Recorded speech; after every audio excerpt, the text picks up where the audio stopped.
आपण पाहत आहात कराड टुडे न्यूज।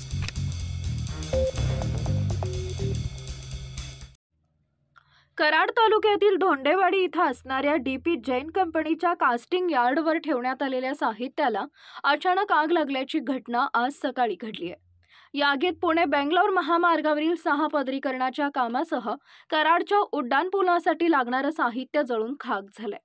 आज सकाळी कास्टिंग यार्डच्या शेवटच्या भागात ठेवलेल्या साहित्याला अचानक आग लागल्यानं कर्मचाऱ्यांनी ती विझवण्याचा मोठा प्रयत्न केला। त्यानंतर कराड नगर परिषदेच्या अग्निशमक दलानं तात्काळ कास्टिंग यार्डवर आत जात आग विझवल्यानं अन्य मोठ्या प्रमाणात असणारं साहित्य जळण्यापासून बचावले। या आगीत प्लास्टिक पाईप व इतर साहित्य जळालंय। सध्या कास्टिंग यार्डवर सेगमेंट बनवण्याचं काम पूर्ण झालं असलं तरी सिमेंट काँक्रिटीकरणाचा मिक्सर क्रशर तसेच महामार्गासाठी लागणारे सिमेंट ब्लॉक व गटर ब्लॉकसह संरक्षण कठडे बनवण्याचं काम सध्या या ठिकाणी सुरू आहे।